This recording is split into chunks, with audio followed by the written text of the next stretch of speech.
Bible గ్రంథాన్ని మరింత అర్థవంతంగాను లోతుగాను ధ్యానం చేయడానికి ఈ వీడియోస్ చాలా ఉపయోగపడతాయి. ఆసక్తి కలిగిన వారు ఎవరైనా ఈ వీడియోస్ని ఫాలో అవ్వచ్చు. గడిచిన వీడియోలో మనము బైబిల్ గ్రంథంలోని పుస్తకాలను మనం ధ్యానం చేయడానికి కావలసిన ప్రాథమికమైన అంశాల గురించి మనం ధ్యానం చేయడం జరిగింది. ఈ వీడియోలో మరికొన్ని అంశాల గురించి మనం ధ్యానం చేద్దాం. వీడియోలోకి వెళ్ళే ముందు ఒక చిన్న ప్రాముఖ్యమైన విషయం. ప్రతి వ్యక్తి భక్తి జీవితంలో కావాల్సింది దేవునితో పర్సనల్ రిలేషన్షిప్ కావాలి. వ్యక్తిగతమైన ప్రార్థన, వాక్య పఠనము, సహవాసము, సాక్ష్యము. క్రైస్తవ సమాజంలోనూ బయట మంచి సాక్ష్యం కావాలి. దీని తర్వాతే ఏదైనా, ఎంత జ్ఞానం సంపాదించుకున్నా దీని తర్వాతే.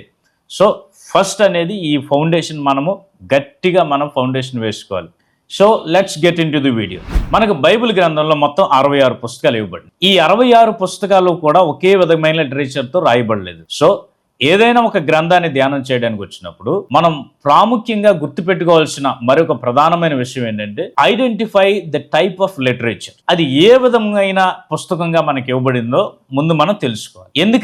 ఎందుకంటే the type of literature determines the way you will handle the text. మనకి ఏ విధమైన పుస్తకంగా అది ఇవ్వబడిందో తెలుసుకుంటే దాన్ని అధ్యయనం చేయడానికి, దానిలోని విషయాలు గ్రహించడానికి మరింత సులభతరంగా మనకు ఉంటుంది. ఈ 66 పుస్తకాలు మనకి 6 రకాలైన లిటరేచర్తో మనకి ఇవ్వబడింది. ఏంటి?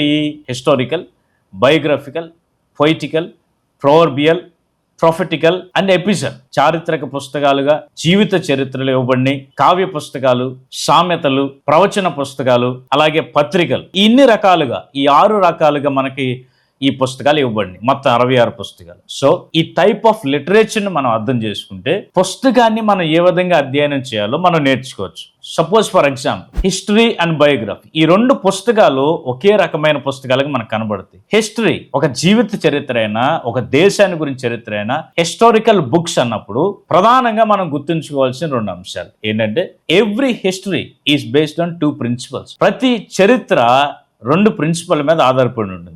ఏంటంటే selection and connection. Selection and connection మీద ఆధారపడి ఉంటుంది. సెలక్షన్ అంటే ఆ చరిత్రలోని ప్రాముఖ్యమైన ప్రధానమైన ఘట్టాలను సెలెక్ట్ చేసి రాస్తారు. ఏ జీవిత చరిత్ర, ఏ దేశపు చరిత్ర కూడా, ఎవరి జీవిత చరిత్ర అయినా అనుదిన చర్యల గురించి వాళ్ళు రాయరు. ఎవరూ రాయరు. అనుదినం పలానా రోజు ఏం జరిగింది. Suppose for example Subhash Chandrabose గారి చరిత్ర రాయాలి, గాంధీ గారి చరిత్ర రాయాలి. అలాంటప్పుడు ఏం చేస్తారు? గాంధీ గారు 23వ ఏట 265వ రోజు సాయంత్రం 4 గంటలకు ఏం చేశారో ఇవన్నీ రాస్తారా? రాయరు. సుభాష్ చంద్రబోస్ గారు 14వ ఏట ఏం చేశారు, 24వ ఏట ఏం చేశారు, ఇవన్నీ రాస్తారా? నో, అలా రాయరు. ఏమని రాస్తారు? గాంధీ గారు చదువు ఎక్కడ జరిగింది, ఆయన చదువు అయిపోయిన తర్వాత ఇండియాకి వచ్చారు, ఇండియాకి వచ్చిన తర్వాత ఏ కార్యక్రమాలు చేపట్టారు.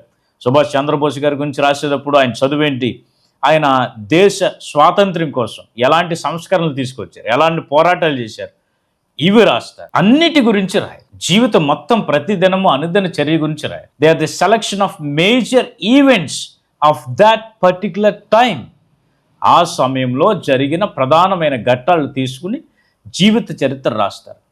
అందుకని యేసుక్రీస్తు ప్రభువారి జీవిత చరిత్ర మనం గమనిస్తే బయట చాలా ప్రశ్నలు వస్తూ ఉంటాయి. ఆయన 12వ ఏట నుండి 30వ ఏట వరకు ఆయన లైఫ్ అనేది మిస్ అయింది. ఎందుకని బైబిల్లో రాయలేదని? ఎందుకని రాస్తారు? ఎవరిది రాయరు. ఏ దేశ చరిత్ర, ఏ జీవిత చరిత్ర గురించి ప్రతి సంవత్సరం ప్రతిరోజు ఏం జరిగిందో ఎక్కడ రాశారు చెప్పండి? ఎక్కడా రాయరు. అది ఎవరి జీవిత చరిత్రలోనూ రాయరు. ప్రధానమైన ఘట్టాలు మాత్రమే రాస్తారు. యేసుక్రీస్తు ప్రభువారి జీవితంలో 12వ ఏట నుండి 30వ ఏట వరకు ఆయన దేవుని రాజ్యమును గురించిన మనకు కావలసిన ప్రధానమైన ఘట్టం ఏమీ లేదు. అందుకని దేవుడు రాయలేదు. It's very clear. ఇందులో తప్పే ఉంది?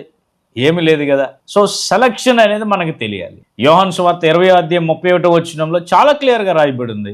ఇంకా యేసుక్రీస్తు వారు చేసిన కార్యములు, బోధించిన బోధనలు అనేకములైనవి ఉన్నాయి, కానీ అన్నీ అవసరం లేదు. కొన్ని విషయాలు మాత్రం రాయబడినాయి. ఎందుకని? యేసు దేవుని కుమారుడైన క్రీస్తు అని మీరు విశ్వసించినట్లు మీకు జీవం కలగాలని కొన్ని విషయాలు రాయబడి, ఈ మాత్రం చాలు, ఇంకా అవసరం లేదు. 21వ అధ్యాయము చివరి వచనంలో రాయబడిన మాట ఇంకా అనేకములైనవి ఉన్నాయి. రాయాలంటే మొత్తం భూమండలం సరిపోదు. ఈ మాత్రం రాయబడిన చాలు. See the selection of the major events of that particular time period, దాన్ని పొందుపరిచి హిస్టరీ బుక్స్లో రాస్తారు. దాన్ని మనం అర్థం చేసుకో. అండ్ రెండవది ఏంటంటే కనెక్షన్ ఏంటి? ఈ ఈవెంట్స్కి కనెక్షన్ ఉండాలి, ఒకదాని తర్వాత ఒకటి ఈవెంట్స్ కనెక్ట్ అవుతున్నాయి లేదా, ఈ 2 ప్రిన్సిపల్స్ మీద హిస్టరీ బుక్స్ అనేది ఆధారపడి ఉంది. మరి చారిత్రక పుస్తకాల ద్వారా మనం నేర్చుకునేది ఏంటి? What is the purpose? అసలు మనం ఏం నేర్చుకోబోతున్నాం? 2 విషయాలు. ఒకటి, we can understand God and his ways. దేవుని గురించి మరింత లోతుగా ఆయన గుణ లక్షణాలను మనం అర్థం చేసుకోవచ్చు, ఆయన మార్గాలను మనం అర్థం చేసుకోవచ్చు, ఆయన స్పందన కానీ, ఆయన తీరు కానీ, ఆయన ఏమై ఉన్నాడో మనం అర్థం చేసుకోవచ్చు ఈ చారిత్రక పుస్తకాల ద్వారా. 2, అందులోని భక్తులు లేకపోతే వ్యక్తుల జీవితాల ద్వారా బోలైన పాఠాలు మనం నేర్చుకోవచ్చు. నీతి పాఠాలు, మంచి పాఠాలు, good lessons and bad lessons.